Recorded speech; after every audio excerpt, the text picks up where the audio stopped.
McDonald's is a place to rock. It is a restaurant where they buy food to eat. It is a good place to listen to the music. People flock here to get down to the rock music. Rock and roll McDonald's. Rock and roll McDonald's. Rock and roll McDonald's. Rock and roll McDonald's. Hey guys, this is Ben here. I just wanted to apologize that for the episode being so late. I had begun editing it well on time, but I became overcome with grief thinking about the recently deceased Immorgan Spurlock, and I had to take a bit of a break. This was a tough one for us to record, and I think an even harder one for me to edit. Ooh, stop. Dun-dun-dun. Ooh, where is my mind? Where is my mind? Where is it? Where is it? Way out of the water. See it swimming. Hips like Cinderella. Ooh, I like that song too. Yeah, that's a good one. Yeah. That's one of their non-Fight Club songs. Yeah, they're really two types of Pixie songs. Yeah. The ones that are in the movie 1999 film Fight Club, yeah, and the ones that are not. Yeah. Yeah. And we all know which are better. Oh, for sure. Yeah. The ones that are in Fight Club. Ooh. Sorry, listener. I do not have a beautiful voice like Kim Deal, who we will not be seeing tonight. No. The reason so Alex and I are gathered here on a Saturday in June, and we're going to record a very special episode for you, followed by an even more special episode back to back. That's right. And then we're going to go see a concert that is pitched at millennials. Elder millennials, for sure. Maybe specifically elder millennials. It is a triple bill. What a bill. Or really a double bill with an opener. The opener being Cat Power. Super cool. The first in the bill being one of my favorite high school bands. And by that I mean a band I listened to in high school, but I still like, but not as much, Modest Mouse. Yes. And then Pixies, which is another huge high school band for Ben. Definite bucket list band for me. Yeah. I've already seen Modest Mouse live. I remember it being a good show. Yeah, it was good. But yeah, there's a lot of Modest Mouse songs. I own Moon and Antarctica on 2 different formats, so it's a beautiful album. Yeah, great album. One of the shows recently, they closed it with "Stars Are Projectors." Yeah, that'd be really cool. Yeah. I want to hear Trailer Trash. Yeah, that would be cool. Eating snowflakes with plastic forks, and a couple of kids, of course. Anyway, you know how it goes. Yeah, stop. I'd love to hear some Lonesome Crowded West songs. Yeah. Cowboy Dan. Yeah. Cowboy Dan's a real big player in the cowboy scene. He goes to his reservation, drinks and gets mean. That's a good song. Polar Opposites, good song. Yeah, great song. Yeah. Welcome to Modest Mouse Hour. Stop. We're just going to list off all your favorite Modest Mouse songs. Yeah, I remember. Mouse-related media. Yeah, it was. Yeah, the Great Mouse Detective. Mouse. Yeah, of course. Yeah, hilarious. Yeah, Mouse Hunt, right? Gore Verbinski classic. Yes. Which really disturbed me as a kid. Lee Evans. Was that his name? Is that one of the guys in it? The really physical comedy actor. Oh yeah, the British one who's guy. not Nathan Lane. Yes. Yeah, probably. Okay, cool. Yeah, this is a movie podcast. You should know these things. Such as who started Mouse Hunt. We'll get to Mouse Hunt eventually. Mouse Hunt, Hunt for Red October. Yes. The Hunted. The Hunted, yeah. The Hunt, where Mads Mikkelsen is accused of being a pedo. Yep, the Hunt trilogy. The Hunt trilogy, yeah. Great. Perfect, yeah. Rosie Huntington Whiteley, Mad Max. And it all ties back. Man, it all ties back to Matt. What a fun franchise that was to do. Yeah. I'm so depressed that we're here today. Yeah, I hope everyone really enjoyed the Mad Max movies. Great movies. Great franchise. Yeah, lining it up with Furiosa was a lot of fun.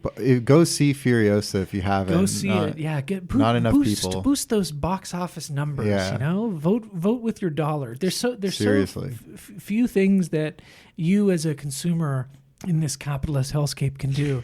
But one thing you can do to promote engaging in in capitalism would be, which is what the show is about, would be paying money to go see Furiosa. If you're going to, if you've already seen it and you want to see something else, why don't you pay money? Why don't you buy a ticket to Furiosa and then go sneak into Garfield. Yeah, or, that's the big one, I guess. Or is there a Marvel movie out or anything? Is there a Marvel movie out?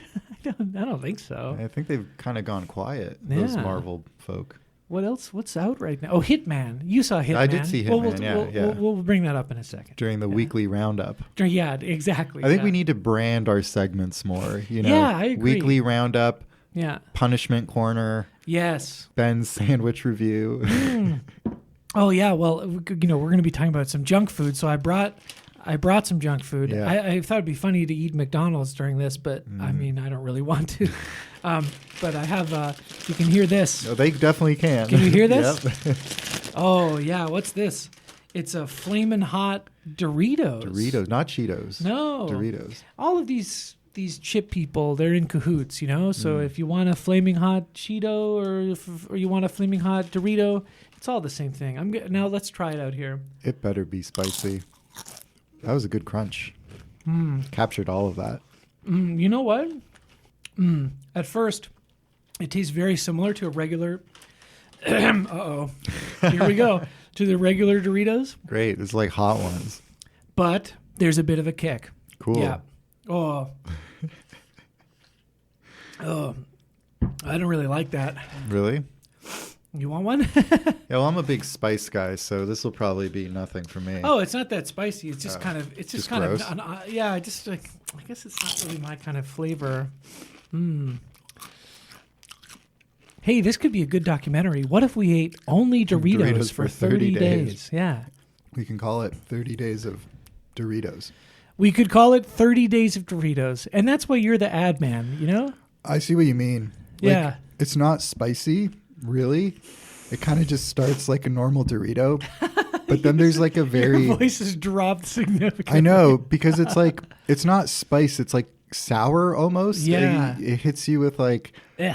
Yeah, just like a very like potent sour ting. Yeah, it's unpleasant. Yeah. Yeah, like if it wasn't, if it didn't have whatever that was on it, it would just be a Dorito. Ugh. Mm-hmm. Well, that was a waste of $2.39 Canadian. I'm gonna wash it down with some hot spicy coffee. Yeah, me too. What does your mug say? I used to be a rescue dad. No, proud to be a rescue. I used to be a rescue dad, but my cat died. Yeah, but then I gave up. Yeah. Of course, I'm drinking in the Richard and Mortimer mug. Yeah, I sent the cat back. Oh, that's good. My mom got me that mug. She was really stoked that I adopted a cat. Oh, you're not this mug though. The Rick and Morty one? That mug I got for free at an EB Games with my purchase of Pokemon Shield. Is that what you wanted, Ben? Yeah. Is that the lore you want? Funny. I saw someone joking like it's like whatever, like Justin Roiland watching all of the Rick and Morty merch and Pot Shop merch being replaced by Smiling Friends stuff, Yeah. I want to watch Smiling Friends. Oh, it's good. I used to like Psychic Pebbles a lot. Yeah, you'll like it. You'll laugh. Cool. Where do you legal movie downloads? Legal 100%, movie downloads. 100%. Yeah. Is it show as movie? No. Okay. No. It's definitively a TV show. Okay. Yeah. It's 11 minutes long, for God's sakes. So it sounds like pretty much an extension of what Psychic Pebbles was doing on YouTube. Yeah, it's but like Adult Swimified, whatever. Yeah. But it's good. It's fun. It's funny. We have a good laugh. Who's it's we? important to laugh. Me. Okay. Me and Venom. Venom. Yeah, exactly. That's a trilogy we could do. It's coming up. No. Oh no. It is. They keep trying to serve it to me on YouTube, but I click out before it can get going. Yeah. They're like, get ready for the new Venom trailer. And I'm like, as soon as I can hit skip, I skip. Oh, well, you should watch it. Venom Let's Dance? Venom Let's Dance. I guess that's what it's called. I've actually only seen the first Venom, but I heard that the second one was actually kind of fun when it's Andy funny. Serkis took over. Yeah, it's more fun. Yeah. I didn't really like the first Venom. Bad. Yeah. Bad. But the second one's funny. Bad Venom. Well, we are talking about just to get a little serious for a second, Yeah. before we do the weekly movie roundup, we're talking about the dearly departed Immorgan Spurlock, America's favorite documentary filmmaker. Documentary warlord. Yeah, a warrior poet. Yeah, right? true. Yeah, Yeah. that was his company that he then had to step down from in disgrace after he canceled himself. Yeah. We'll talk about all this, of course. Yeah. Probably in the second episode. Maybe. Yeah. Maybe. He died of cancer. Mm-hmm. What, like a couple weeks ago? Feels like a lifetime ago. That, yeah. Yeah. We're Could have been years ago by this point. hot on the heels of his death to drag his name through the mud. Yeah, and we didn't come here to unbury, beat him up, and bury him again. Yeah. But that's what we're gonna do. Actually, Yeah. we did come here to do that. What am I Yeah. talking about? Sorry. Anyway, I just want you to know before we get into it, if it seems like we're going a little hard on him, you know, where's the respect for the recently departed? Just listen to what we're saying. Yeah. You know what I mean? And you know what? If you want to put your money where your mouth is, go watch one of these movies. I challenge you to watch one of these movies and not come away with it with a view of this person's worth as an artist, as a person, as a man, you know? They've not aged well, especially in light of things, even just talking about the movies that have come out about the production of these movies. Sure. But, you know, obviously we don't wish death by cancer on anyone. No. We're firmly in the cancer bad camp. Oh, yeah, for sure. Yeah. Yeah. All forms too. Yeah. But it is what it is. Like, yeah, it is what it is. And what it is kind of funny. yeah. It's kind of funny. Just that he had this big kind of like, hey, remember this guy moment, like right before he died. Something kind of funny about that. What was the big, hey, remember this guy just before he... He just kind of was going viral on Twitter. Everyone was talking like, oh, remember this movie? Remember this? You know, Morgan Spurlock, he was kind of, there was like a full day where he was kind of trending. Yeah. People were talking about him. Everyone was sharing clips like, haha, look at this, loser, blah, blah, blah. Oh, and then no. like a week after he died. Yeah. Oh, that's I know. super sad. Yeah, super sad me. Super size sad. Super size sadness. size sadness. Yeah. And that really is the name of these two episodes. Truly, yeah. It is a super size sadness that we are carrying in our hearts. Yeah. The only way to process that grief is to talk about it. Sure. Which is what we're going to do. Mm-hmm. But first, weekly movie roundup. Yeah. Well, I purposely kept it pretty light because I think in the 2 weeks since we've seen each other, I think Ben has approximately seen, just looking at your letterbox alone, I think 65 films.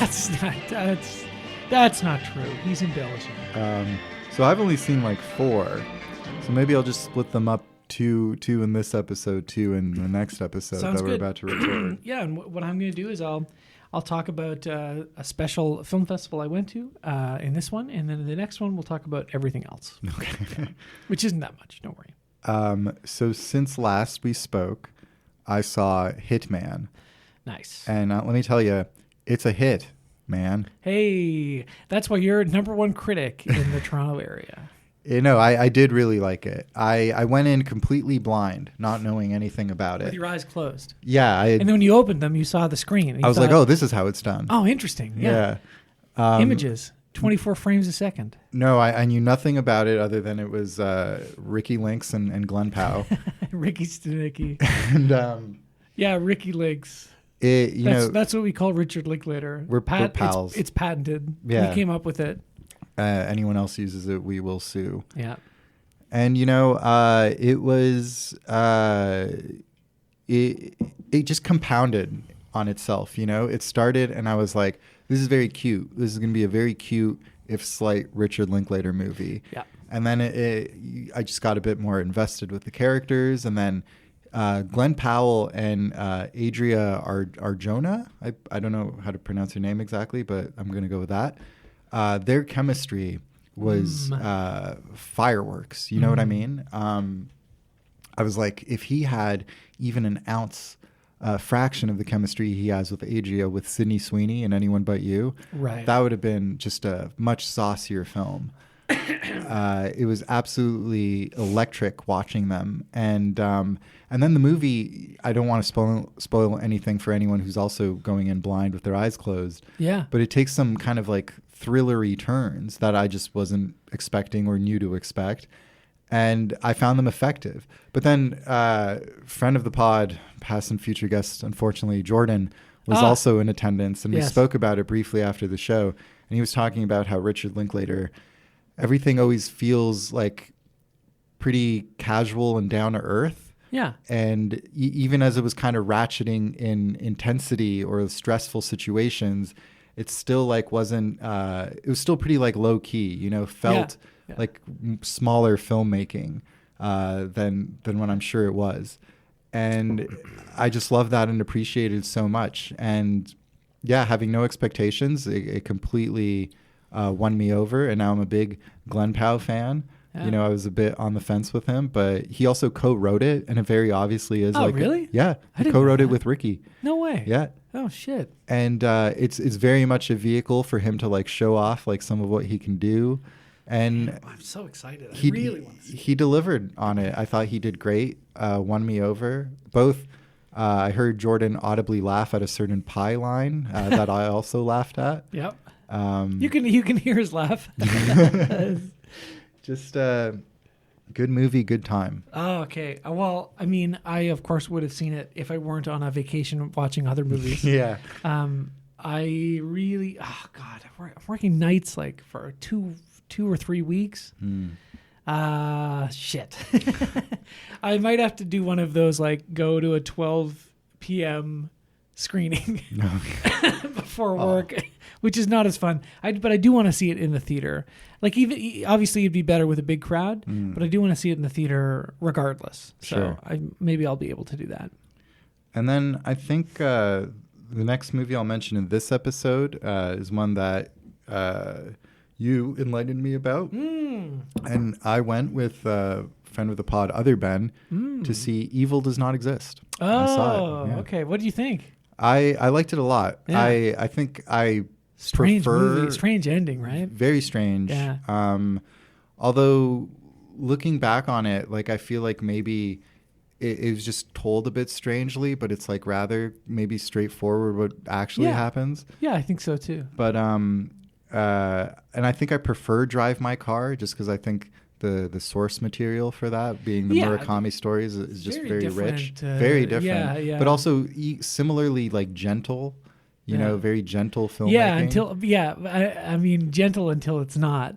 Like, especially in Evil Does Not Exist, right? Yeah. Which is why the ending feels so catches you off guard, right? Yeah, but still just you know, we've been talking about slow cinema a lot, just you and me personally in our personal lives. We might be talking about it more coming up. We'll see. And it's like I could kind of see how these sometimes qualify as that. They're very, you know, they're paced very purposely. They take their time. But there's always something, and like with the best slow cinema, you know, I don't want it to put people off because it's not like it's a boring film, you know. It is kind of like meditative and deliberately paced, but like there's good conversations happening. Like, you know, there's well directed like sequences. So I don't know. I like his movies a lot. I like the vibes, if you will. Yeah, of course. And it made me laugh knowing the context you were talking about, hearing the two ladies come out of it being like, the Japanese are a very subtle people. So funny. Made me laugh coming out of it. But yeah, so I saw those two movies in theaters. I just wanted to quickly shout out that The Sound of Fear, the film I wrote, had its premiere at the Dark Bridges Film Festival in Saskatoon. Nice. And that was like over the weekend, like last week. Oh, okay. And the people are still there applauding it, giving it a standing ovation. That's crazy. Yeah. That's crazy. So that beats all of the Cannes standing ovations by like multiple days. Multiple days. Yeah. That's insane. Yeah. The city is on fire. Yeah. Saskatoon is on fire. Well, I have received messages from people I know who still live there, and they have been asking if it was maybe your movie that had something to do with the kind of Mad Max style chaos that everything's descended into. Yeah. Well, that's great. To the people of Saskatoon, I'm sorry, but also you're welcome. Well, do you have do you know if it's going to be screening elsewhere? Or if you got a Not yet. Not yet. Still waiting to hear, but. Nice. And then eventually it'll be on the internet somewhere, right? Paramount Plus. We have an exclusive streaming deal with Paramount great. Plus. Yeah, that's great. Well, yeah, if that is if Disney says no, of course. Yeah. True. Yeah. Okay, great. What about Cherub? Cherub. Yeah. Well, I don't have much to say about Cherub Update, except I can say both Cherub, which is the movie that I am acting in, directed by a friend of the pod, past and future guest, Devin. It has a Letterboxd page. Yes. So you can go on and you can put it on your watch list. Yes. Same with Sound of Fear. Put on both of them. Yeah, they're on Letterboxd. So you can go there and look at the page if you want. Cherub has a movie trailer out that is available on YouTube and on Twitter and other places. And it's been submitted to some festivals. We're waiting to hear back. I, of course, will announce it on the pod if it gets in anywhere. And if it doesn't, straight to Netflix. You won't hear anything about it. Yeah. No. Regardless of whether or not it gets into any big festivals or small festivals or no festivals, there will be some sort of screening in Toronto eventually for friends and whoever. And and of course I'll let friends of the pod in on that as well. Yeah. No weirdos. I saw the trailer and, very abstract trailer. And then I read the plot description on Letterboxd and I'd finally kind of realized why maybe you were kind of, keeping some aspects of the plot from me because you knew I would disprove. Yeah. Because of the film's queer content, right? Alex, during the month of June, which we are in, which is Pride Month. I call it Shame Month. Alex, I was talking to my friends at work the other day. I said, Pride Month, what's next? Gluttony Month? Wrath Month? What's Avarice? next? What's That's next? not one of the sins. No. What are the sins? Avarice? Gluttony, pride, wrath. Yeah. Okay, what's next? Sloth Month. Oh, sloth. Yeah, that's a good one. What's next? Yeah. Dude, my life is sloth month. Yeah, well, sloth and gluttony are definitely my problems. There's no doubt about that. Yeah. What's next? Greed Month. Hey, Greed. that's every month done on frickin' Bay Street. Yeah. Or Wall Street for you Yanks. Yeah, Bay Street is our Wall Street. Yeah, it's way lamer. Sort of. But yeah. It's also where Bay Street Video is, which is different. Our mecca. But it's not technically on Bay Street. Oh no, it is. Never mind. Okay, that's 5 of the 7. It's good enough. No, there's 2 more. What are they? Lust? Oh yeah, Lust. Okay. What is it? Lust Month? Hey, that's freaking every month in the Turnbull apartment building. The Turnbull apartment building. Right? I think you're going to say it was February. Where I'm just yanking it crazy style. Style. And then what's the other one? Think about the movie 7. What's the other one? That's Pride, literally Wrath, all I've been thinking of Gluttony, this whole time. Being Kevin Spacey. Oh yeah, that's the 7th and most deadly sin. That's right. No, what is it? Sloth. Come on, we got this. Sloth, gluttony, lust, wrath, greed, pride. I'm trying to think of any of the other deaths. Envy. Is it envy? Yes. What's the envy kill in 7? I don't remember. Okay. But it's envy. Okay. Yeah. Okay. Anyway, what is it? Frickin' Envy Month? And that's the joke. Thank you very much. That's the Pride Month joke. I'm sure someone has made the joke before. But anyway, Alex, not proud, full of shame, and draws the curtains all month. It's pitch black in the apartment. It's true. He doesn't want to hear or see any pride, gay, straight, or otherwise. Yeah. And I blast the song Shame Chamber by Kurt Weill. So it's the only thing I can hear. Yeah. He also blasts a lot of hip hop that has the F slur in it. That's just a regular thing you do. Yeah, it's true. Yeah, that's kind of your music taste, Yeah, Yeah. Extremely homophobic hip hop. Yeah. I'm really big into Eminem these days. Yeah. He's made his comeback. Yeah, classic. I you know that, what's that fucking, not the Lonely Island, the pop star movie they did, right? I'm not gay, but if I was, I want equal rights. That reminds me of Eminem so much. It just sounds like him, in the voice they sing it in. Yeah. Well, it was more a parody of Macklemore. No, definitely. Because Macklemore had that song where he was like, virtue signaling, but he's like, I'm not gay. Yeah, it's okay to be gay. He's but like, I thought I was. I'm certainly not. Yeah. So funny. Macklemore, come on the pod. Yeah, come on the pod, man. I mean, he's popping off. He's popular again because of his like pro-Palestinian support, and getting the message out there. Mm-hmm. Yeah. It's a long career, right? He's playing the long game. You could be known for all sorts of terrible things, and then you could flip that shit around. Thrift shop. Yeah. Supporting Gaza. Yeah. Great. All sorts of stuff. I did a lot of movie watching. I went on a vacation with my dad to exotic Rochester, New York. Beautiful, sunny Rochester. May 30th to June 2nd. To go to the 8th Nitrate picture show. Held in the Dryden Theater in the George Eastman Museum. I had always wanted to go. I heard about it years ago from some, at least one or two friends who had went, and also they talked about it on the Important Cinema Club podcast, all the movies it just sounded like incredible, right? Yeah. And Rochester is really not that far away. You can drive there. You don't have to fly. There's a there. All sorts of things. Oh, shit, I can't say that. Well, there's a hotel. You have no affiliation with No, I'll bleep. No, okay. I'm saying it. I'll bleep it. There's a hotel there I can stay because it's the same company I work for. And anyway, I had talked to my dad about it. He was interested. There's some family ancestry connections there, so he wanted to go see some of that.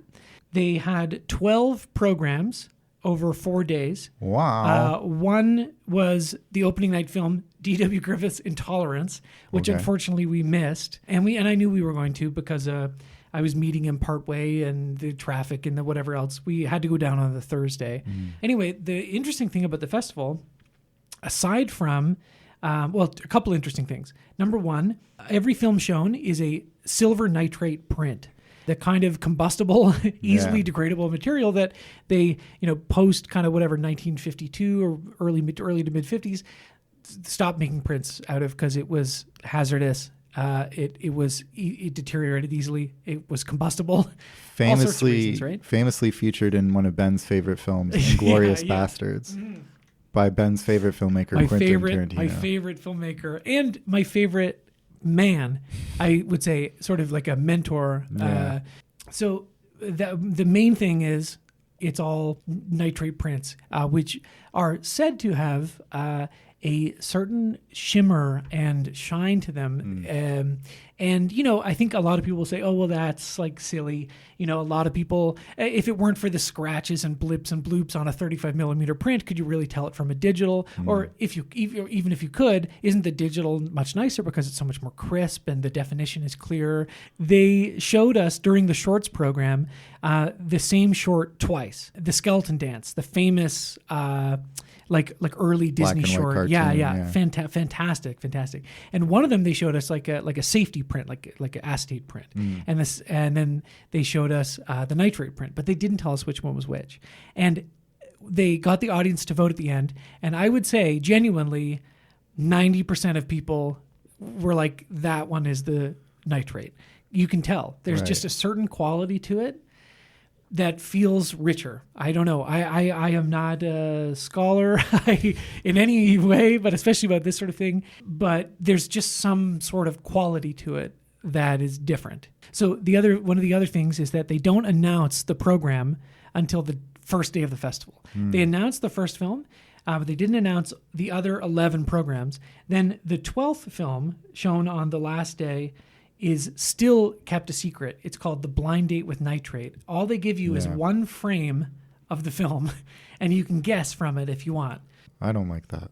Oh, yeah. So it drove me crazy, right? Because the whole time leading up to it, after my dad and I decided to go, after I had bought the festival passes, I was like, God, it's movies from the 20s, 30s, 40s, and like very early 50s. And anytime I would watch a movie like that, I'd be like, oh God, is this going to be one of the ones at the Nitrate Picture Show? And I don't have a problem with watching movies twice. I don't do it that often because I feel like I have a lot of other stuff to see, but I was super paranoid about it, right? And then when they released the schedule, I was like, this is perfect, because there were two that I had seen, but they were two that I've been meaning to rewatch anyway for quite some time. One that I hadn't seen, that I'd seen 10 years ago, which is crazy. Now that I've had Letterboxd for so long, you can actually be like, wow, that was 10 years ago. Right. Yeah. And then a bunch of other ones that either were on my list I really wanted to watch, or were kind of maybe slightly lesser known works from like key directors who I really like. So I'll talk about a couple of them here just really quick. Yeah, lay them on us. Yeah, so there was a shorts program that was incredible. I mean, Skeleton Dance is amazing. But so just there was like a real, a very strange, like surrealist short called Tomatoes Another Day, aka It Never Happened. By J.S. Watson Jr., who was like a Rochester local, just like a rich guy who had a bunch of money and like fucked around with a camera and just made a very strange kind of like sort of like there's some like Lynchian comedic elements to it. Just people, just very weird dialogue and like whatever. Anyway, I think you can find that on the Eastman Museum website. Definitely recommend that. From Marilyn to Sarajevo, the Max O'Fools movie, The Good Fairy, the William Wyler movie, and Kikyo, aka Homecoming, a Japanese movie from 1950. That was all on the first day. I would say the standout that day was definitely The Good Fairy, which is, directed by William Wyler, written by Preston Sturges, who's one of my favorite kind of writer-directors of the golden age. Sullivan's Travels being kind of the big famous one, right? Which is like so funny. And The Good Fairy was incredible. Like that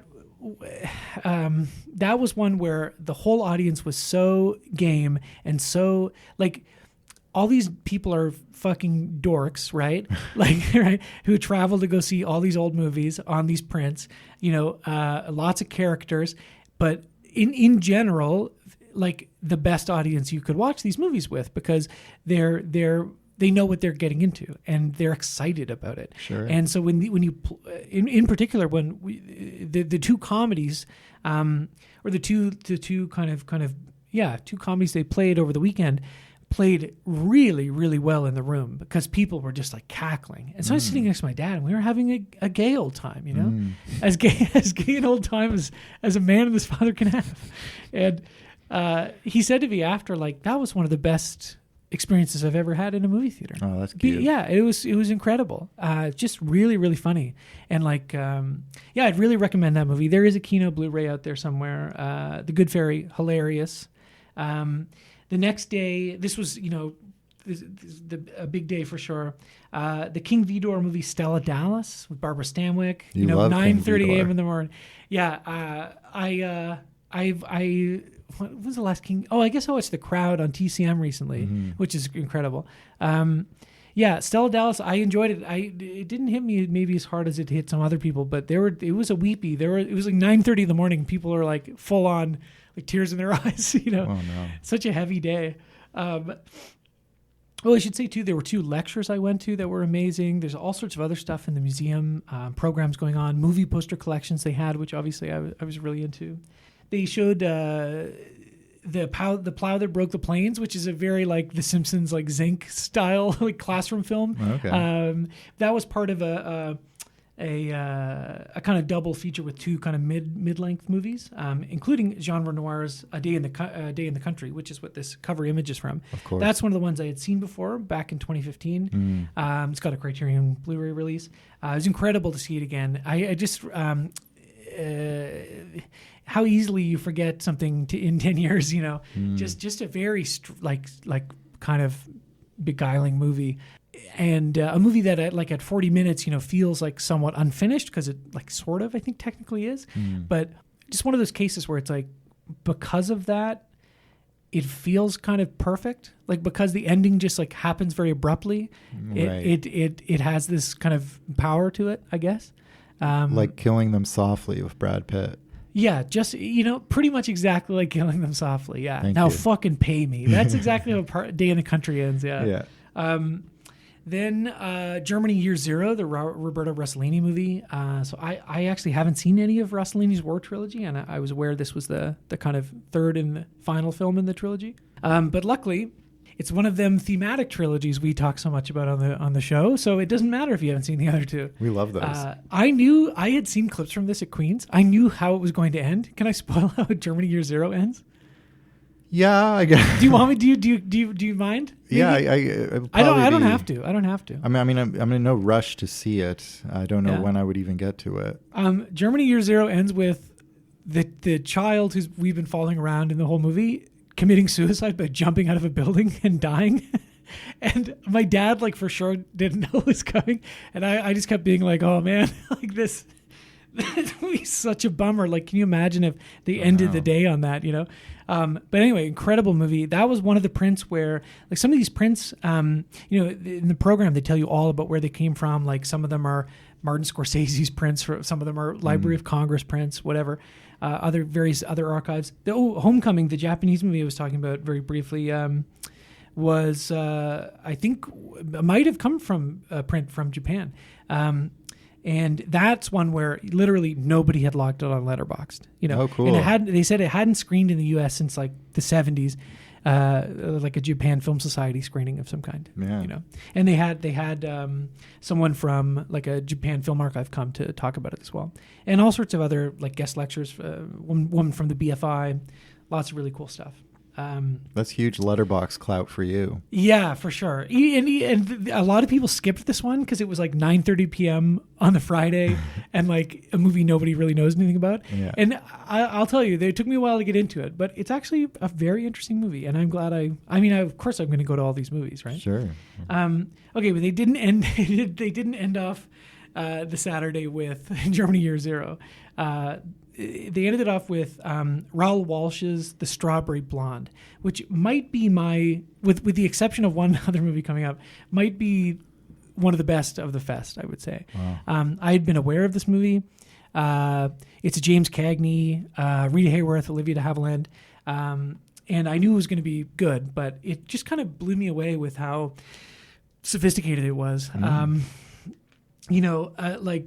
Without getting into it too much, just James Cagney is like so talented, right? Yeah. He's, this is like 1941, so a lot of the movies he had been in up to this point where he was playing like a tough gangster guy, right? Yeah, I'm James Cagney. Yeah, that's what he's going to be. Yeah. Well, that's more like Edward G. Robinson. But Whatever. yeah, you know what I mean? Like Public Enemy, all that sort of shit, right? White Heat. White Heat, same director as this movie. Oh, really? But 10 years later. Oh, yeah. I love White Heat. Yeah, White Heat is great. Yeah. In this one, he is a tough guy, but he's got a heart of gold. The line he keeps repeating is, "That's just the kind of hairpin I am." Anyway, incredible movie. And there was a little reception, blah, blah, blah. Okay, next day, last day, 10 a.m., kind of the big, like, Technicolor one. The only Technicolor feature they showed. Furiosa. Yeah, Furiosa, a Mad Max saga. Meet Me in St. Louis. Classic. Or Meet Me in St. Louis, however you want to say it. They say Louis in the song. That's part of the joke, Anyway, yeah, a classic. You've seen it, right? Yeah. Incredible movie. Watched it at Queen's, I think. Oh, okay, for nice. something or other. Yeah, I love it. I had seen it before. That's the second one I had seen before. But I was so excited for the print, and it was incredible. Yeah. Like, I think, there was just something about it. I think in black and white, you can tell the prints, the quality of some of them. For example, the Germany Year Zero print, beautiful print, but it did have like Finnish and German subtitles like on top of each other. It almost took up half the screen, and then electronic English subtitles below. So it was a lot of visual information to take in. But the quality of these prints, in a lot of the cases, these are the only projectable prints that exist, like for these films, and each print is introduced and has notes about it and so on and so forth. Judy Garland, icon. icon. And seeing the Technicolor one, like this is the kind of thing where you really could notice. Like if you hadn't noticed the quality of the prints from before, in this one it's like undeniable. Like the colors are beautiful. The close-ups are so soft, but they're like shining off the screen. Like Judy Garland is like literally like radiating off the screen into your brain. Oh, cool. It was insane. They then showed the G.W. Pabst movie Three Penny Opera, which was Brecht. Yeah. I was saying, the Norm Macdonald voice, like not gay enough, not Brechtian enough. Yeah, but it was good. I just like at that point I was exhausted, and it's a little bit more slow moving than say me in St. Louis, but I enjoyed it as well. But the last one of that day was the blind date with Nitrate. And all week I had been like, oh God, because it's the final surprise, the anxiety, which the fun anxiety continues, you're like, oh, what could it be? What could it be? And you're talking with people in the line, I met a couple people there too, as well. You're chatting people up and like, any ideas, blah, blah, blah. But do you really want to know, or do you just want to wait until the screen comes up and you see the movie? And that's literally how they do it. They introduce it. They tell you about the print. They're not going to tell you. The screen comes up and the title card is the movie. Yeah. And you're like, okay. So I'm waiting. I'm like, here we go. Okay. My dad's here. I'm like, could really be anything, right? And it was Boondock Saints. Yeah. Boondock Saints 2, All Saints Day. Right. It was Carl Theodore Dreyer's Day of Wrath, and it was an English release print, so it had the English title and it had the English subtitles, which translated, I would say, probably 50% of the dialogue, but it doesn't matter because like you can understand everything perfectly. Yeah. No, it's more like 75% of the dialogue. Anyway, it comes up Day of Wrath, and I was filming it, and you can literally hear me say, "Holy shit," because this is one I had been meaning to see for years and years and years. I'd seen Vampire and I'd seen Passion of Joan of Arc, but I hadn't seen any of the later Dreyers. And I had been holding the BFI Blu-ray in my hand like all month, being like, it's time. One morning before work, gonna brew up a stiff pot of coffee, and I'm gonna put on Day of Wrath. And I never did it. And I'm so happy I didn't, because this was like the ideal way to see it for the first time. We had really good seats, and the movie is just one of the most intense, transfixing, movies I had seen in a really long time. It is like a stone cold classic. I actually think you would really like it. And you know what? Like, I know you like Haneke, right? This feels like so much like his type of shit, Oh, interesting. I'm sure he's one of the dorks who like pick, oh, actually, you know what? Maybe Germany Year Zero is more his thing because the child jumps out a fucking window. That's true. I know he likes that one too. But does it have Glenn Powell in it? Glenn Powell is not in Day of Wrath. Yeah. Yikes. Day of Wrath, bunch of Danish people. Oh, that's cool. Don't really know. Anyway, Witchcraft. Yeah. Incredible movie. Like, and I was so energized. We were on the drive home, and I was just like, I can't believe they showed Day of Wrath. My dad's like, yeah, it was great, Ben. No, he really liked it too. He really liked it. He was totally game. It was really nice. We spent a lot of good time together, good father-son time. And out of the 11 possible programs to go to, I think he went to 8. That's great. Yeah. And the other ones, did some sightseeing and some Ancestry.com cemetery looking and sure, yeah, whatever else. Yeah. Anyway, incredible. I'm totally hooked. Like, I feel like I got to go every year. Like, the prints themselves are amazing. Yeah. The movies they show are amazing. The quality of the curation, and it kind of made me sad about TIFF and the state of affairs. But the other thing is that, now that I've been through it, the idea of hiding what the movies are going to be until you get there, actually I found really rewarding. That's fun. I could see it totally turning out the opposite way, where you're like, fuck, like sure. I just watched all these movies, Well, that would be fun, because so much of musical festivals these days is like, it's everyone who put out an album that year or is like touring a legacy album or something like that, and they're all the same. But it would be fun to have a music festival where the lineup was under wraps, and then you get there and you're like, oh, frig, I guess we're going to go see the Brian Jonestown Massacre or something, you know? Like, I feel like film nerds would be more open to like a surprise festival like that than the music. Well, it's a enjoying different public. I know, yeah, it's a different thing. But it's a fun gimmick. I like that a lot. Yeah, and I think part of the idea is too is that okay, if you've seen the movie, it's actually good if you've seen the movie because now because there's no way you saw it on a Nitrate print, so now you can compare. You know, one of the guys I met there was like had seen the Strawberry Blonde like the day before at his brother's place. They were like, let's throw on a movie, and they were like, oh, it'd be funny if this was one of the movies they showed, and then it is. Yeah. But an incredible movie, like you know, yeah. Actually, I did go and buy the Blu-ray, so I'd love to watch it with you sometime. Because Ben did come over today with a big bag of BMV. Yeah, but I that's had a big BMV haul. That's it, baby. No more. I'm out of the game. I'm out of the game. Yeah. Yeah. I'm Stringer Bell, hanging up. Dead in a warehouse. No. Before he dies, I it's the opposite of him. It's the opposite of him telling him. Oh no, you're more like Cuddy, the guy who comes out of prison who starts the boxing thing, and he's like, the game's not in me no more. Yeah, none of it. He's great. Yeah, he is good. Yeah, for sure. I am more like that. Yeah. But the opposite of, you know, when Stringer Bell's like, I want you to get the word back out there that we're back up. It's the opposite of that. Get the word out there that Ben's not allowed to come into any of these stores anymore. And if you see him in the store, you know, smack his wrist. Yeah. You're making me want to rewatch The Wire. Yeah, I've thought about it. Yeah. I've thought about it, and I don't know. You know, I have so much other things I have to watch. That's true. Like Super Size Me, for example. Yeah. Yeah. Well, here we are. R.I.P. Immorgan Spurlock, the great Immorgan Spurlock. Yeah. Where is he taking them? But he's talking about chicken nuggets. Yeah. Not his wives. No, not as many wives. He did have many wives. Yeah. Good for him. Yeah, many children. Yeah. Great. Yeah. Immorgan Spurlock, rest in peace. So we watched this week somewhat on a whim, but that's okay. I think that's kind of more fun because, you know, we have a couple of franchises that are like pretty much set in stone. You know, Mad Max, for example, is one of them. This is like, when else are we going to fucking do this, right? No, exactly. Yeah, let's rip it off like a Band-Aid, I suppose. Yeah. So my history with Morgan Spurlock, I saw Super Size Me when it came out.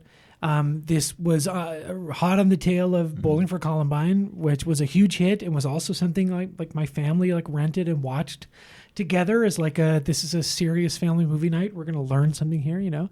And I got really, really invested in Michael Moore, as I'm sure a lot of people our age did. This first off is as close to an episode of Michael and Us as possible, because I'm sure I know that they also did all these Morgan Spurlock movies when they ran through their Michael Moore movies. I'm sure they did all the Spurlocks too.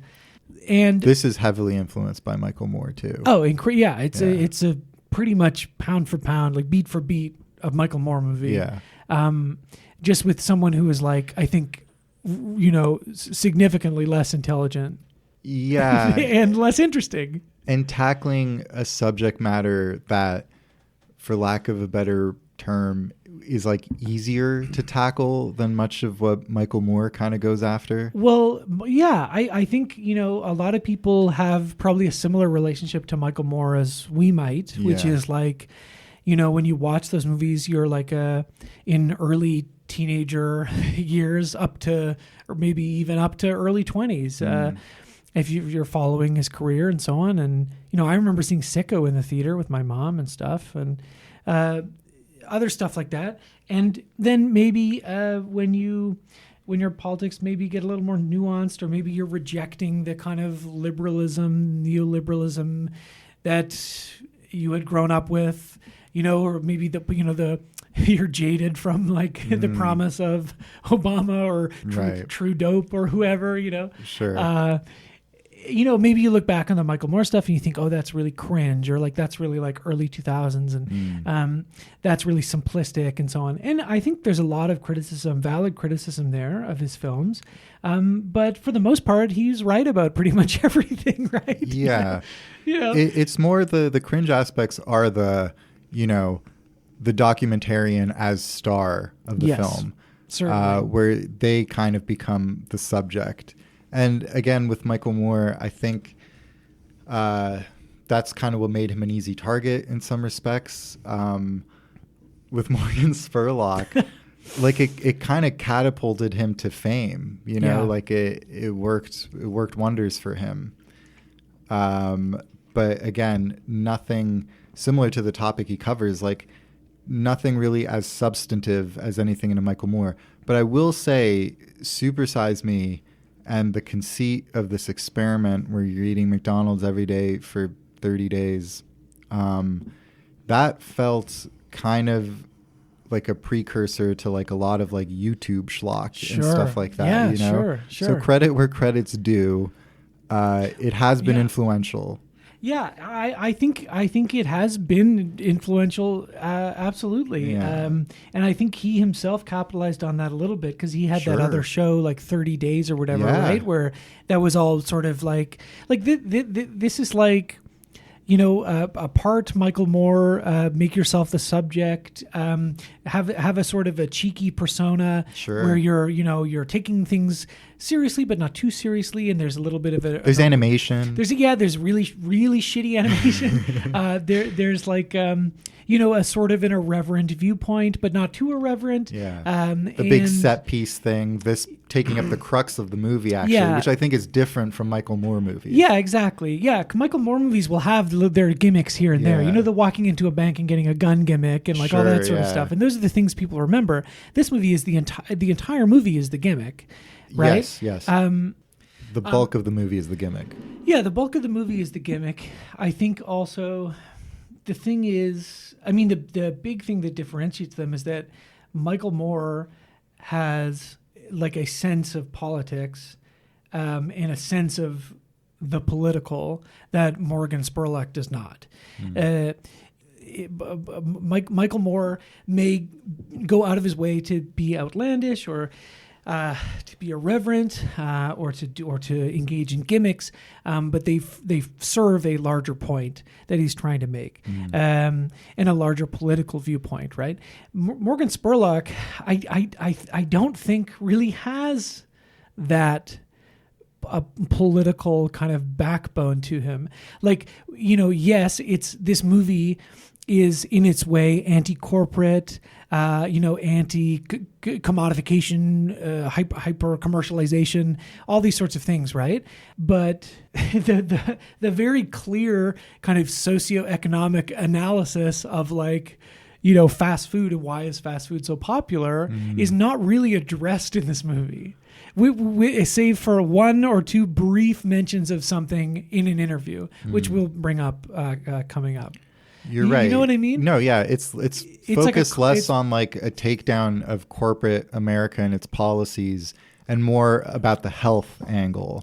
Yeah, in a way that is like well, it's an easier way to go about it. It's easier because it's the questions he's posing and the answers are very readily apparent to like anybody with half a brain, right? Yeah. You know, it's not he doesn't have to argue.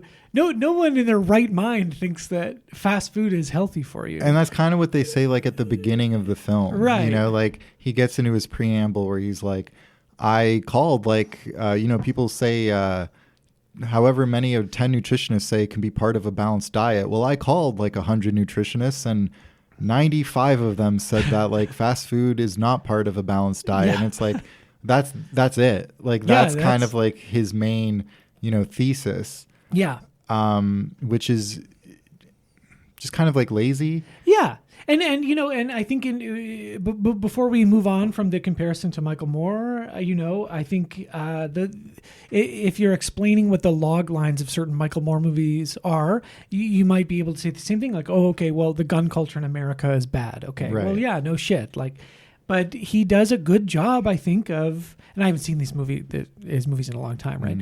He does a good job of explaining specifically why, and how that culture develops and is reinforced, whether through the gun lobby and NRA and all sorts of other things, like in the commercialization of that, of like the scene where they go to the Kmart and buy the bullets or return the bullets in the Columbine people's bodies and all this stuff that's gimmicks, right? But it has, I think, some potency to it in a way that this movie really doesn't, right?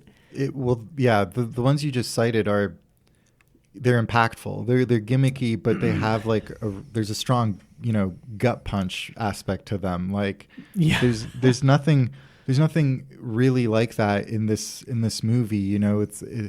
I remember people being like, oh yeah, like the scene where they tell you how chicken nuggets are made and stuff. Like that was so impactful, and I was like, I mean, not really. Like, it's like chicken paste. You pull open. What did you think it was? Exactly. Like it's not like the meat of a breast or anything. Like and there's something to be said there that I think most consumers are blissfully ignorant, right? And I think to the extent that they're self-aware of that, it's very much intentional. You try not to, you go to your way to not think about what's in what is chicken paste. Before McDonald's did their freshly cracked eggs thing, which they talk about in the new movie, which we'll get to. It was the egg in the tube. It's like, now what exactly is that? Don't think about it, right? Yeah. It tasted better than freshly cracked eggs, I'll tell you that much.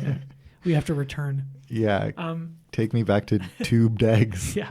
Egg tubes. Okay, so I've got some notes. I'm excited to get into it here. Yeah.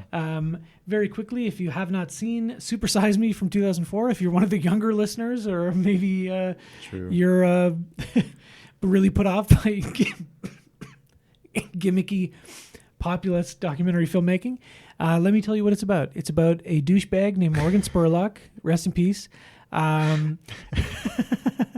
who has a disgusting handlebar mustache, a hippie granola wife, his poor girlfriend, or his girlfriend in this movie, his poor girlfriend, Yeah. So he's a quote unquote filmmaker, and oh my god, I also have a note. I have one note that just is, his handlebar mustache sucks. Yeah, it does. But it's his trademark, isn't it? That's Yeah. You see that poster of him, with the fries stuck in his mouth. Iconic, right? Sure. Partly because of that handlebar mustache. Well, that's and it's something that becomes really sickeningly doubly true in the second one, which we'll talk about eventually. Yeah. But it was just self-promotion, it was just like, make me a star, make my dumb handlebar mustache face iconic. Yeah. And it did kind of work. You take those fries out, he's soy facing. Yeah, he's a soy boy. He's a soy boy. Because I remember watching this movie when it came out, and then we had to watch it a few years later in health class in high school too. This movie, it bridged all sorts of. It was the populist documentary, but then it was about a topic that they showed it in schools. It's fucked up, man. It's a big movie. It was nominated for an Academy Award. Yeah. It was, I think, I don't know at the time, or I don't know if it still is, but certainly one of the most profitable documentaries ever made. I get why. Yeah, I get why too, right? It just feels so it's very almost reality TV-esque, which is why maybe the 30-day format thing worked better as a little docu show. Right. Yeah, and all of this kind of YouTube culture of exactly. I'm gonna, Mr. Beast style. Yes, exactly. Yeah. So here's what it's about. Yeah. It's about Immorgan Spurlock, who is decided to do a documentary exposing kind of fast food industry, I guess, McDonald's specifically. And his plan is, what if I ate McDonald's 3 meals a day for 30 days? And he has to try everything on the menu at least once. And he can't walk more than the average American walks. Yes, that's right. So he is also limiting his exercise. Yeah. And he can only eat items from the McDonald's menu, including water, buying water bottles. Now, And then that's the documentary. And in the, while he's doing that, there's interviews with other people. He's trying to get he's doing the Roger and Me, Michael Moore thing, where he's trying to get the interview with like a They never top call him person. back. Yeah, they never get in touch with him. Blah, blah, blah. There's other interviews and clips and animation, really, really, really awful animation. Can't stress that enough. I cannot stress that enough. It looks disgusting. And all sorts of bullshit, right? Okay. In the years since, it has come out that perhaps his experiment was deeply flawed. Yes. Many reasons why. One that caused a lot of eyebrows to raise. He refuses to release he refused to release the log of his food, right? Yes, past tense, because he is dead. He's dead. Yeah, just to remind you, he's dead. He is in hell. No, he's not. He's in purgatory. Purgatory, you know what I'm talking about? Yeah. Munch, munch. Which I think is the name of one of the paintings that he cuts to. Oh, God. It's so bad. Yeah. All of those paintings are awful. They're like classical, paintings of heaven and hell, Banksy but shit. with Ronald McDonald characters. Like Grimace being crucified and the Hamburglar. Terrible. Terrible airbrush style, something you'd see on the side of a van or something and go, ugh, yuck. Just awful. Those are the chapter headings. Did you like those chapter headings in comparison to Furiosa? Furiosa. You know what? I'm going to go on a limb. Furiosa did chapters a bit better. Only a bit. I agree. The chapters in Super Size Me better than Hateful Eight. Oh, yeah, probably. I mean, I do love Quentin Tarantino. I don't remember Hateful Eight at all. So big thing was he didn't release his logs. Yeah, he didn't release his logs. The other thing is he has since come out saying, not only just during the time of filming, but throughout most of my adult life, I've been like a very serious alcoholic. Yeah. One of the things that happens, really the thing that lends any validity to his project, other than him dry heaving and puking because he's eating all this McDonald's, is that he goes to a trio of doctors. Three right? doctors. This is my notes as well. Yeah, and they all tell him basically the same thing, which is like, this is unhealthy for you. Oh, these levels have gone up. This is what's happening to your stomach and your liver and your whatever. But, the main thing is that at one point a doctor says you have the liver of like a raging pickled your alcoholic. liver. Yeah. I've never seen anyone do this with a high-fat diet, I think is the quote. Yeah. It's like, well, it wasn't just a high-fat diet. Now we know it's not. It's much more likely that it was due to his alcoholism. And he has preliminary interviews with all these three doctors, and one asks him point blank, like, do you have a drinking problem, essentially? And he says no. No, he lies on camera. Yeah.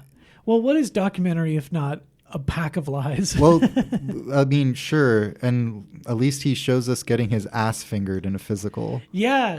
So probably the most jarring sight of the whole movie, because I was like, there's really nothing in this. This is the only Morgan Freeman movie I'd seen before. Morgan Freeman.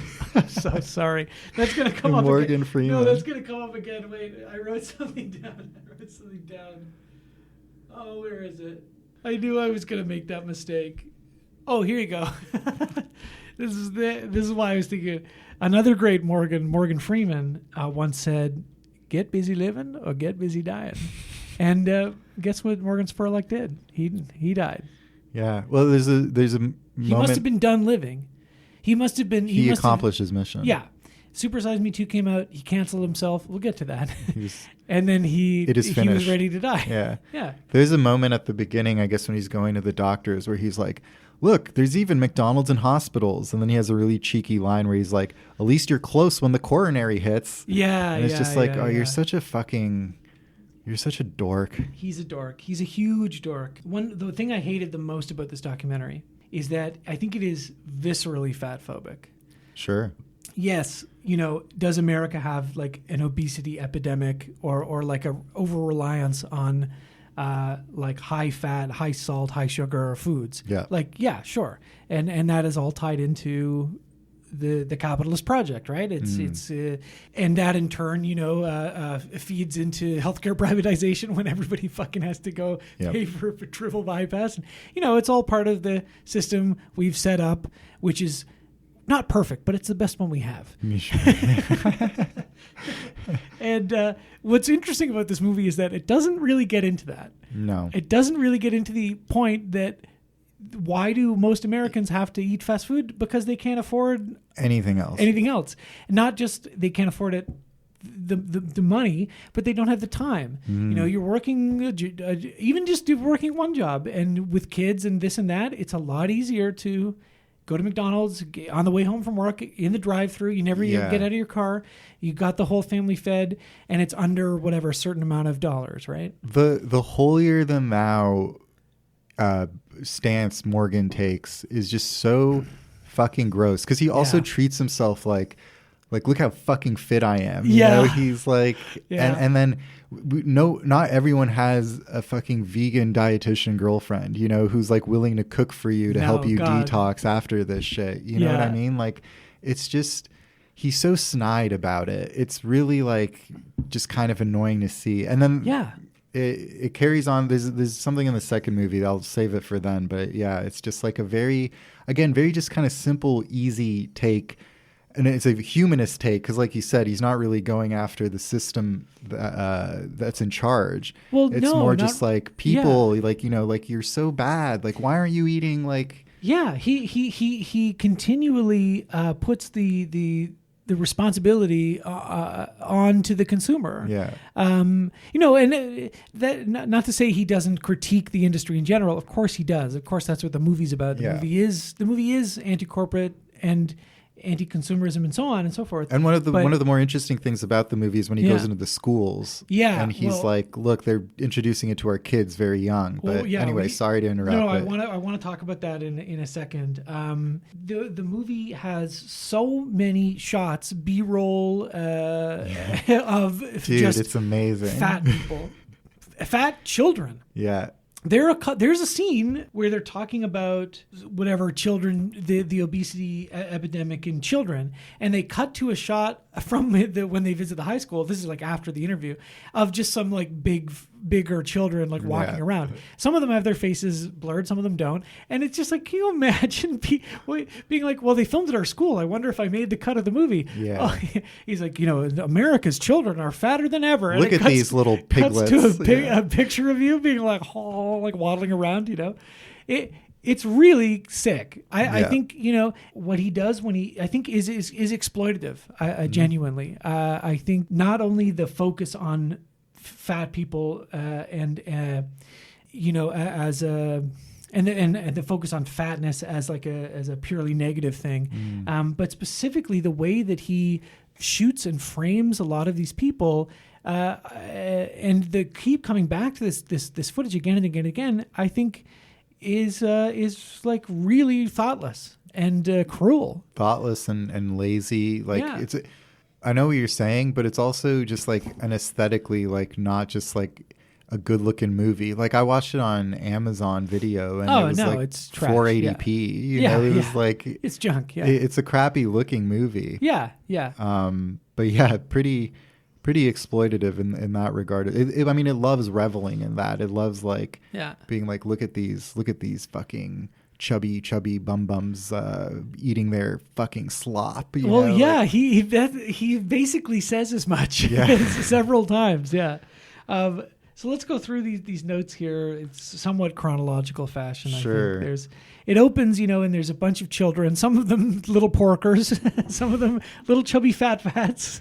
You have to remember, listener, I'm fat, so it's okay for me to say that. And they're singing the Kentucky Fried Chicken Pizza Hut song. Do you remember that? Yeah, I do. Yeah, we did learn it in school. Yeah, we did learn it in school. Yeah. And he has this point later on where he's like interviewing people in the Capitol and being like, "Can you recite the Pledge of Allegiance?" And they can't, but they remember the like Big Mac jingle. That's such a Michael Moore thing too. It's a very Michael Moore thing, but it's also like the Pledge of Allegiance is this like long, boring thing. I'm sure you have to learn it in the States, but like, it's very different from like an ad jingle that was literally written to be catchy and earwormy. You know what I mean? Yeah, that you learn subliminally while you are in the room when the TV is on. And it's just another opportunity for him to clown people, you know, and be like, look at these fucking idiots. Yeah, look at these fat fucking idiots. Ugly, disgusting, stupid Americans. Should I shoot them? Yeah. You know what? We're gonna grind them all up into a chicken nuggets. Yeah, I can't wait.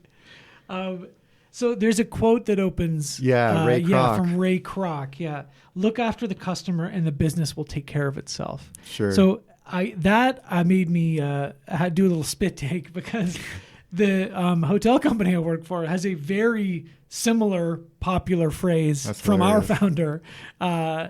You know, which is something along the lines of, you know, if you take care of your employees, they take care of the customers, and the customers return to the hotel. Sure. You know, basically the same thing. I'm sure there's many variations of this phrase in many business schools and founders around the world. And each founder, I'm sure, was the first one to say it. Yeah. Especially Ray Kroc, you know. Well, that quote, especially at the beginning of this movie, does make it seem like it's going to go into more of the whole, like, you know, corporate system aspect, but it does. It really doesn't. And I don't get me wrong. I think that more films, documentary or otherwise, should hold corporations accountable. And I think in ways that Michael Moore did really well. Like they should be they should be intense, polemical, angry movies. Cinema is a perfect vehicle for getting the word out there about, okay, well, you know, this is what Monsanto did that will ruin generations of lives.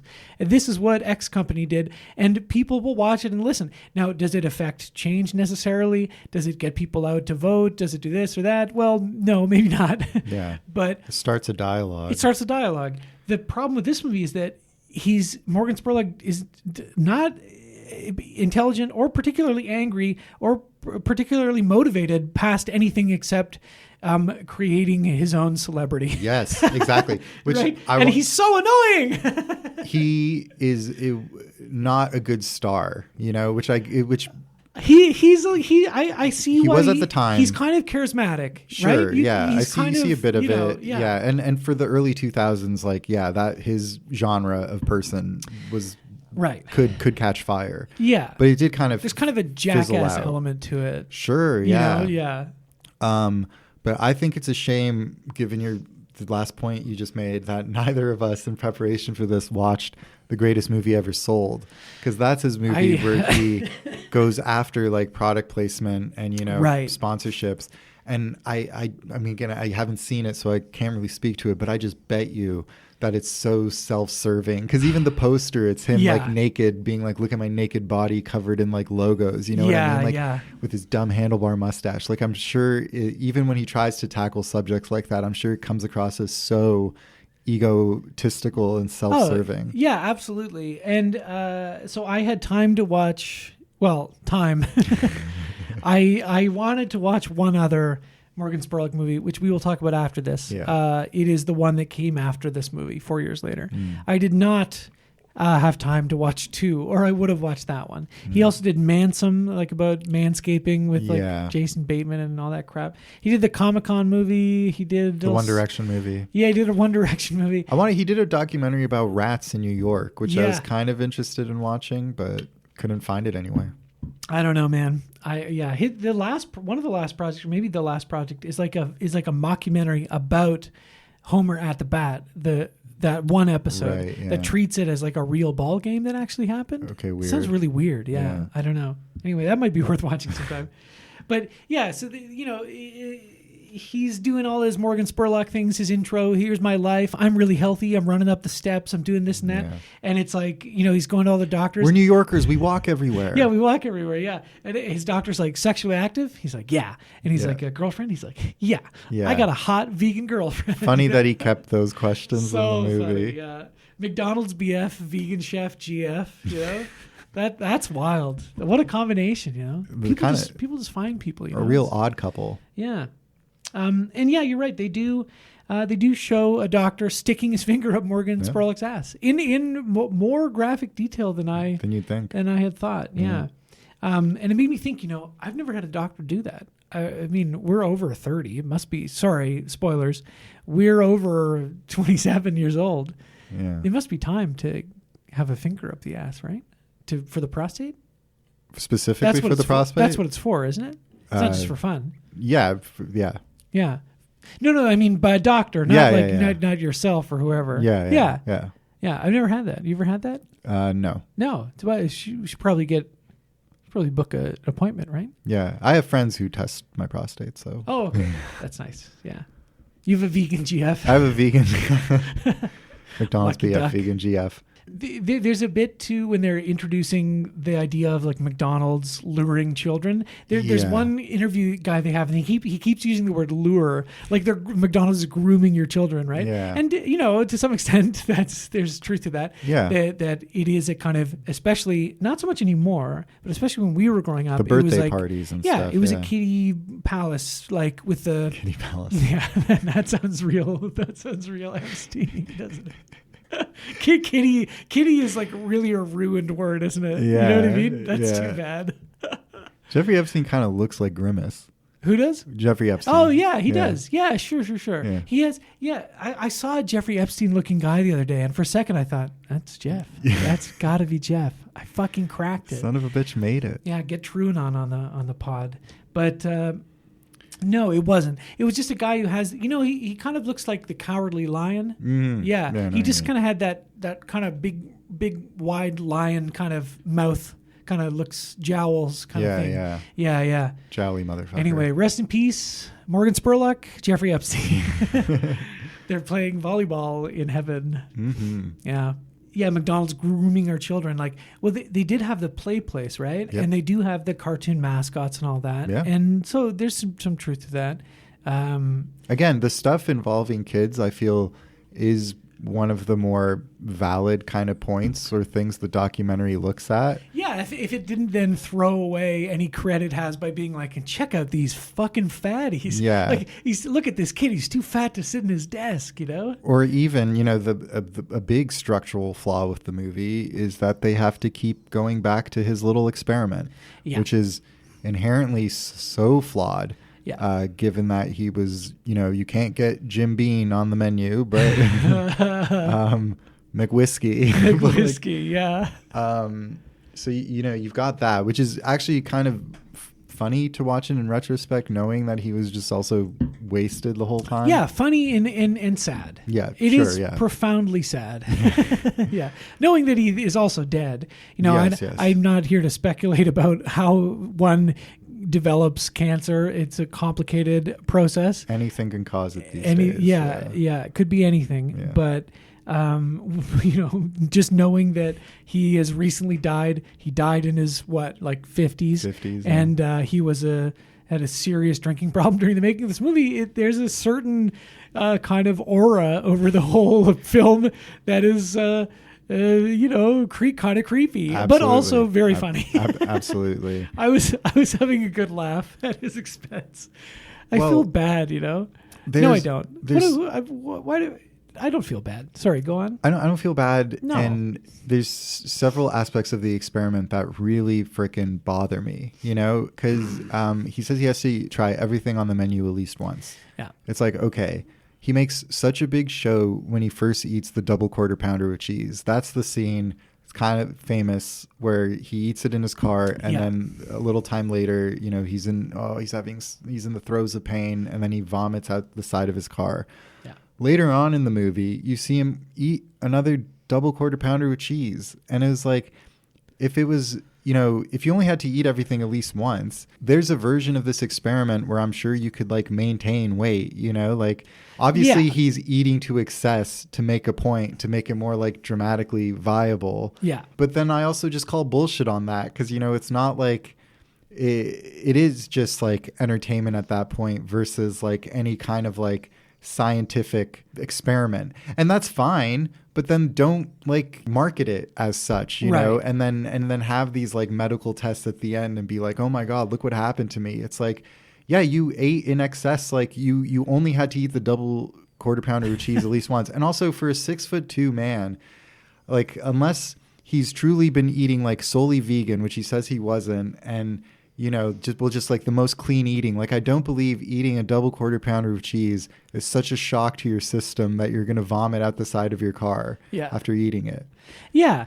Yeah. So let's be clear. He is a phony. He's full of shit. the science is specious at best. Yeah. It's not real. Like, I am a fat ass, and I was watching him eat this. This is the first in the car. It's the first supersized meal he gets. The other part of the gimmick too, hence the title, is anytime he is asked to supersize the meal, he has to accept. Supersize no longer exists. Yeah. And some might say that this movie was part of that. Sure. But he says yes. So they show the sizes. They also show how the sizes have got bigger over the years, blah, blah, blah. He was only asked to supersize 8 times. Yeah, and most of them in Texas. Most of them in Texas, yeah. Love it. Texas is so great. Everything's bigger in Texas. Some of the things that they show us in terms of sizes and this and that are genuinely like, wow, okay, that's crazy. Sure, yeah. When they show the double gulp, like the biggest big the gulp soda thing is, too much soda the double gulp is a death lot. sentence. The double gulp is a 2-liter bottle of soda. Yeah. That's fucking awesome. I could for sure do that. But that's very bad for you. Yes. That's crazy. But when he's eating the supersized meal in the car and he's like, oh, and he's, he's I'm a gonna bitch. puke. Listen, I could do that fucking no problem. Easy. I could do that any day of the week, any time. Get Joey Chestnut in there, like I've seen one of my favorite online videos is Joey Chestnut eating like 60 Big Macs in like 10 minutes. He's okay. I like watching some of those videos too. Him specifically, I find so repellent. gross. Yeah, he's a pig. He makes me sick. There's just something about him, Oh my God, I know exactly. I've seen, believe me. Yeah. But then this Big Mac video specifically is so funny because then he starts narrating it Wonder Years style, like in post, and he's like, "Yeah, around here I started getting flavor fatigue." So gross. So gross. Yeah. Anyway, Immorgan Spurlock, giant wuss. Yeah, he pukes, and then they show you the pile of puke. Yeah. And it's disgusting, and one can only wonder, did he puke because he had been drinking to excess? Perhaps that may have done something to it. And at some point, like after that, when he's talking about symptoms, he's like, "My penis is throbbing." Yeah, he says, "I have this," and he says that to the. It's funny that he says it to the one female doctor. Yeah, knowing what we know later, that he is something of a serial sex abuser of some kind. Was at some point. Just so you don't think we're going to not talk about that, that will come up in the second episode, seeing as how that is sort of tied together with the release of Super Size Me 2, Holy Chicken. A movie that such a dumb title. is easy to forget exists, but yeah. Most people didn't know it exists. When I was like, we're doing Super Size Me on the pod, and they're like, there's a second one? He did it again? It's like, no, he opens a chicken restaurant. Its release was somewhat hindered by the by his own self-cancellation. Sure. So we'll talk about that later.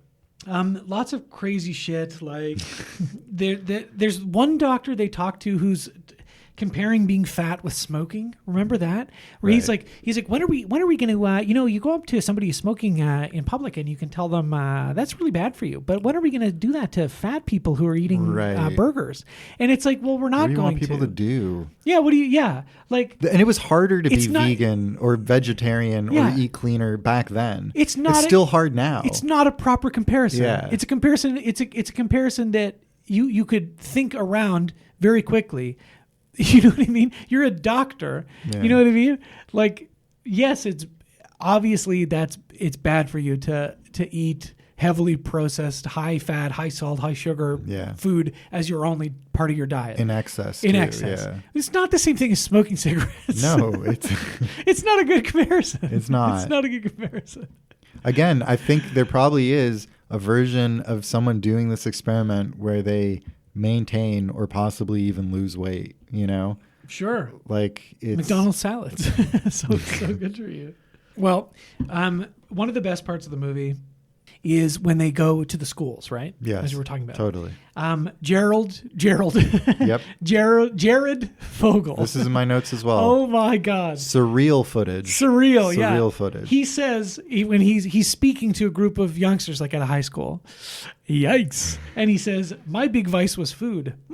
Apparently not. Apparently not. Apparently your big vice was child pornography. Pornography and molestation. Yeah.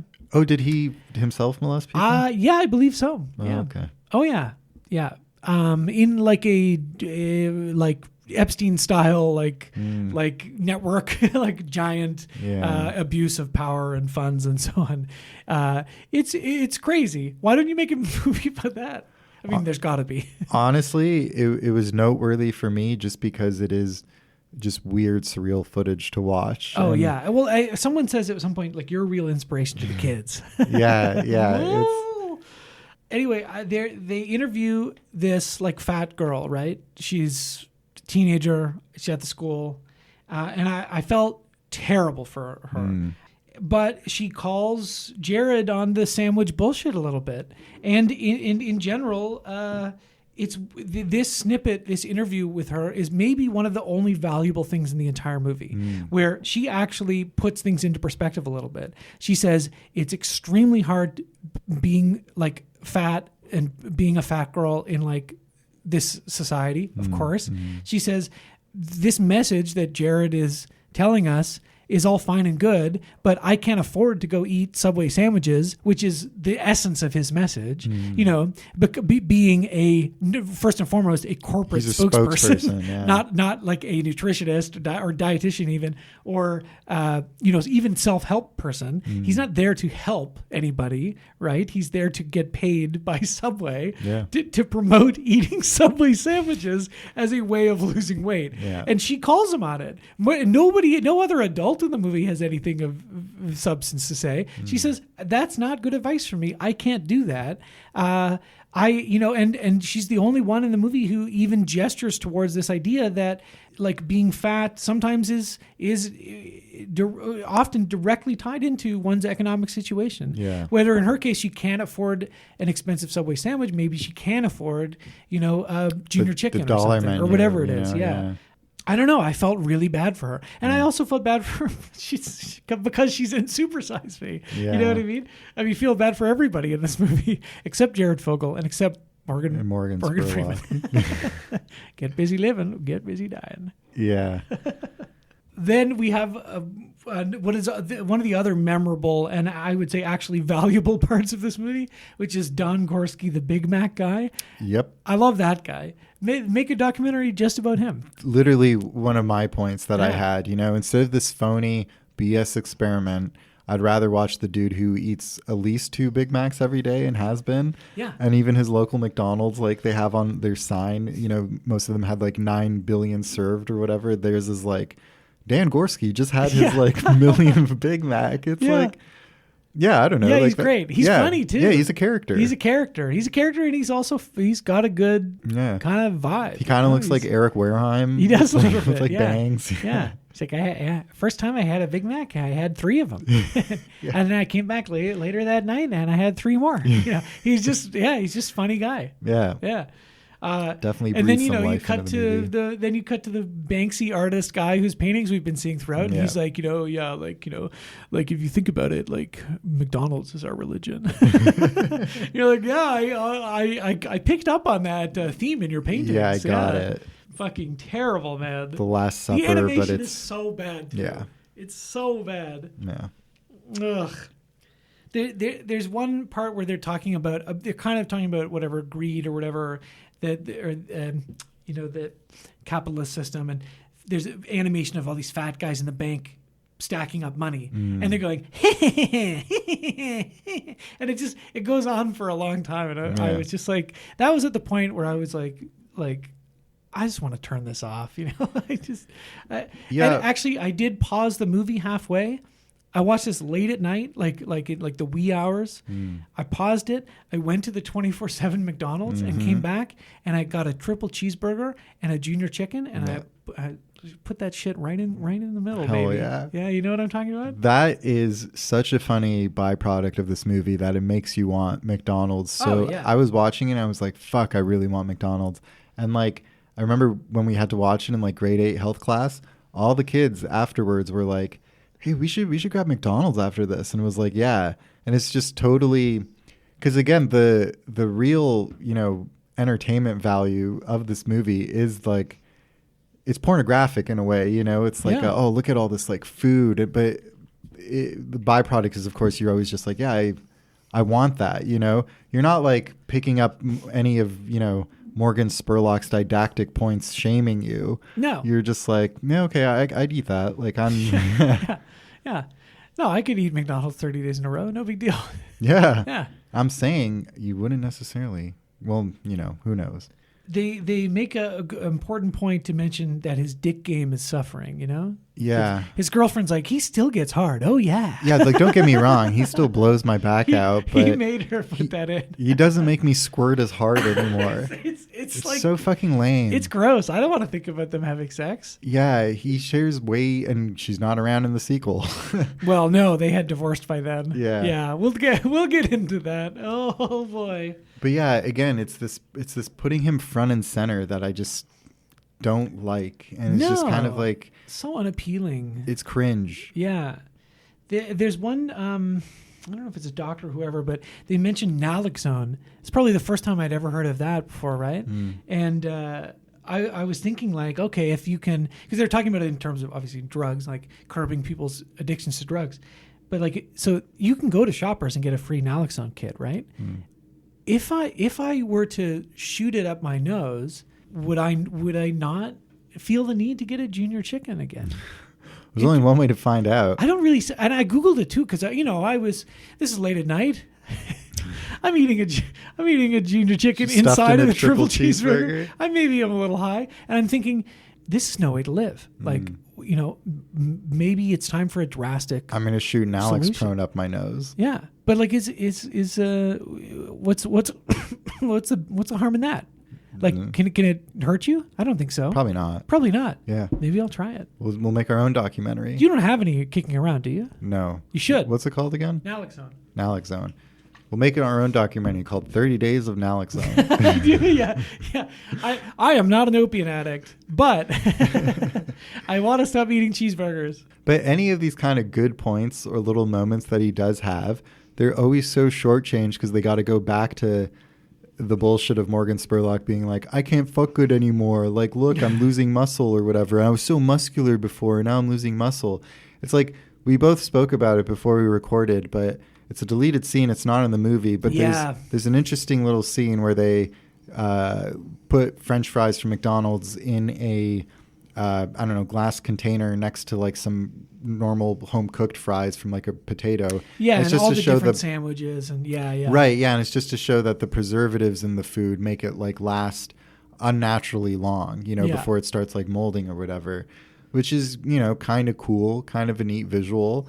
And it's weird. To me, it's weird that he would have cut that from the movie, but instead included some of the whole like, you know, I can't fuck good. You know what I mean? Like, it's just, that's the more interesting stuff. But again, he's clearly just more invested in showing off himself as a hero. I guess. One other quick thing I wanted to bring up. I had only seen this movie out of his epic filmography, and I wanted to watch one more. And the only one, I mean, the greatest movie ever sold, I'm sure. And we have to mention, too, Doug Benson, of course. Super Size Me, did Super High Me. The greatest movie ever sold, he did the greatest movie ever rolled. Comic Con, he did Chronic Con. Okay. You know, of course, we'll have to be covering those eventually. He enjoyed spoofing Spurlock titles, kinda. Yes, he did, for his own, like, quote-unquote documentary, quote-unquote films. Yeah. The only one that really stuck out to me, you know, and this is really a symptom of a sickness as well, especially coming after Nitrate Picture Show, you know, where you're thinking like cinema's life, you know, cinema's the only sustenance I need. And, I need to reorient my life in a way to focus solely on cinema and show it the respect it deserves. And that includes getting into shape, staying sober and, putting all my efforts into being a lover and understander of the cinema. Absolutely. And then a couple days after that, you're removed from that environment. You're smoking weed in your bed, and you're thinking, "I'm going to throw on Where in the World is Osama bin Laden?" and that's the beauty. That's what cinema is all about. That's what being a cinephile is all about. Having an omnivorous diet. That's true. Yeah. So what'd you think? So this is the one he made after Super Size Me. Yeah. Super Size Me, big hit. 4 years later, I guess it took He's him a while like, to film I it, took right? down the fast food industry in America. What's next for me? Oh, Yeah. the most wanted man on the planet. Yeah. The McDonald's of terrorism. Yeah. Yeah. So Osama to bin speak. Laden, Yeah. It's a real relic. Okay. It's 2008. Real relic. They don't find him. No shit. They don't find him. Yeah. But it opens with a bunch of really kitschy, like CG, those what are they called? Like those little things where they're like dancing, like flash animations. You put someone's picture of their head on a body, and they're dancing jib jab or whatever it's called. Sure, yeah. Of like Osama dancing and like and then there's like there's opening credits of like him and Morgan Spurlock in like a fighting game, like Street Fighter style, beating up each other. Wow. Just a bunch of really kitschy, like What a doofus. yeah. And it's funny. It's 2008. It's like kind of the tail end of that. Of when this would have been like acceptable Yeah. to the extent that it is acceptable in American society, because it's the transition between Bush and Obama, and then of course not long into Obama's reign of terror, we compromised bin Laden to a permanent end. They got him. And thank God they did. It really is at the tail end of that kind of wave of George Bush, war on terror kind of stuff. When I see this opening, I'm like, oh God, is this going to be really like Islamophobic and really gross? Like, my assumption would be that Morgan Spurlock is like, at least some type of liberal guy, whatever. And of course it is a bit of a bait and switch a little bit, because the bulk of the movie is he's going around to, various countries in the Middle East. And the whole thing is he's this ignorant American who is then educated about some of the history of the issues and how, and, here's why there's anti-American sentiment. Here's why terrorist cells develop and attack countries like America or wherever else, right? But the people are actually very kind and well-spoken. Exactly. And it's a little condescending, and it's a little like whatever. I mean, there's an extended section in Palestine where he's seemingly been unaware of the plight of Palestinians his whole life, and is kind of getting woke, to that. That obviously, we talk about a lot of things aging poorly, but that is unfortunately just as relevant right now, and is, I think, handled with some sensitivity. In general, I think the movie is very bad. It's again just like a showcase for Morgan Spurlock, the personality. Yes. But on the other hand, he does let a lot of other people talk and express their viewpoints, and you get a sense of, a sort of a snapshot of what the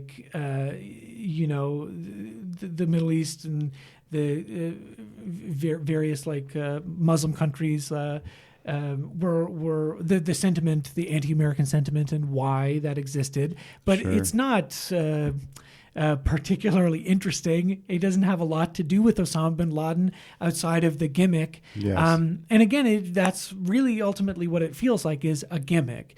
I was kind of, it's funny. It's like you watch it and you're like, oh, I hope it's really trashy, because that'll at least be funny. And it's not. It's very straightforward and very boring, I would say. They do end in Pakistan, and he does say at some point he's probably in Pakistan. So he vindicated. Yeah, I mean, that's kind of like what my fear with some of his movies would be, is like, I have no doubt that he's capable of, talking to people and giving people a platform to express their views. But it's the wrapping it in the look at me, I'm Morgan Spurlock gimmick that is to me Immorgan Spurlock. Yeah. Lifting the water pumps to like give all the poor people water. But it's Big Mac sauce. Big Mac sauce. That's what I don't like, the which is often, to tie it back around, often the criticism leveled against Michael Moore. It's like, I like his points, but I don't like the personality, Sure. Yeah. But just infinitely more interesting movies. Well, yeah. And because if you remove the personality from the Morgan Spurlock movies, what points are there? What is left, right? So elementary. The gimmick, a handful of interesting interviews, seemingly that are interesting by chance, like if he didn't have that like young fat teenage girl talk about like how hellish her life was, there really wouldn't be anyone who is fat talking in the movie at all, which is crazy. It's crazy. It is such a negative movie. Or go all in on the gimmick.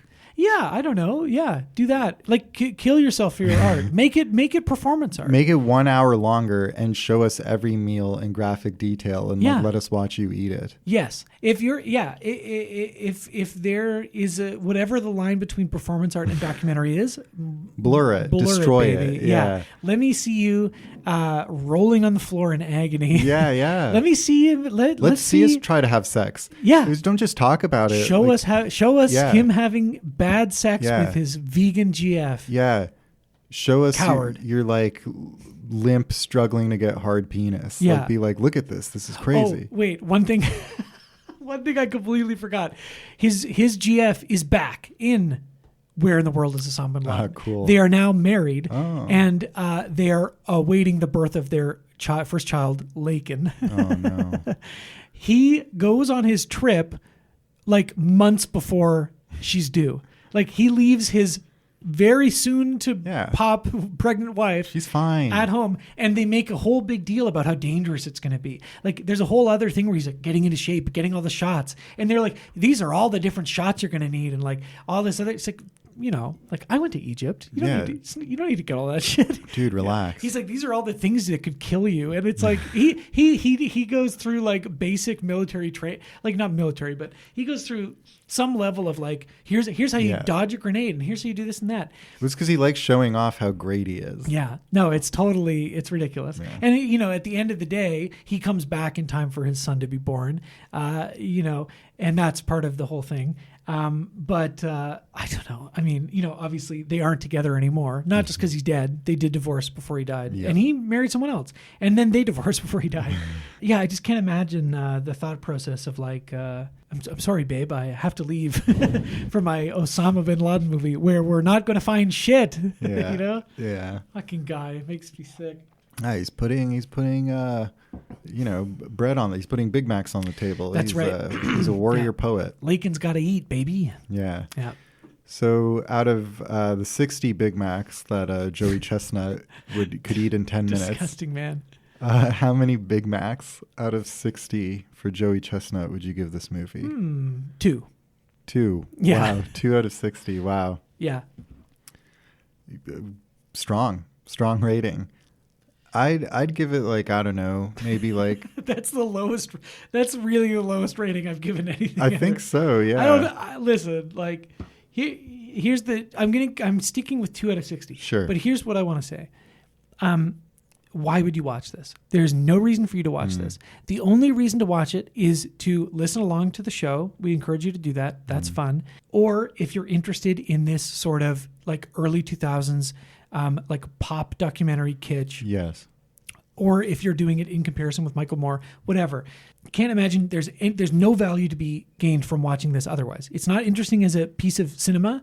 It's not interesting as a political or polemic or whatever. It's just, there's nothing, it's a completely nothing burger movie. Like, there's no reason to watch it. There you go. And also Morgan Spurlock, disgusting. Bad man, don't like him. Burning in hell. I get that for sure. Purgatory. I don't know if I'd go as low as 2. I'd maybe give it like 10. And I think that's mostly just because, yeah, I mean, I guess if you are interested in a bit of a time capsule and a bit of this kind of like proto YouTube video essay, mukbang exercise kind of thing, and with like everything that we know now, like, I'm not going to lie, like there were parts that I found kind of funny just given in retrospect, right? Like the Jared footage, or the whole like you're pickling your liver, you've wiped out your liver with a high fat diet, you know, and it's morbid. It's morbid, but it wasn't unentertaining. So I'll give it like 10 to 20, like 15. 15 out of 60 Big Macs. Sure. Yeah. Yeah. Yeah. Good. Well, that's about all we have to say about Super Size Me, the original. Yeah. But it's not all we have to say about the Immorgan Spurlock, because we are going to take a short break in real life, a 1 week break in your life, and come back to talk about a long gap sequel. We're Matthew McConaughey orbiting Gargantua in Interstellar, so we're not aging, but you're aging like 14 years. That's the thing about them podcast listeners. They get older, I stay the same age. Yeah. Super Size Me 2. Holy chicken.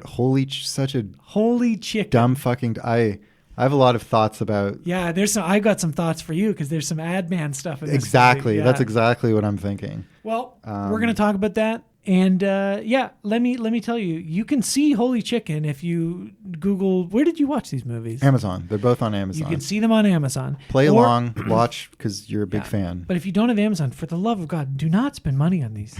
Steal them. Legalmoviedownloads.org. He's dead as a doornail. He is in the ground. Like Jacob Marley. Worms eating his flesh. McDonald's hamburgers are the worst. They are worse than Burger King. A Big Mac has 26 grams of fat. A quarter pounder has 28 grams of fat. Rock and roll McDonald's! Rock and roll McDonald's! Rock and roll McDonald's! Rock and roll McDonald's! Rock over London, rock on Chicago. Wheaties, represent champions.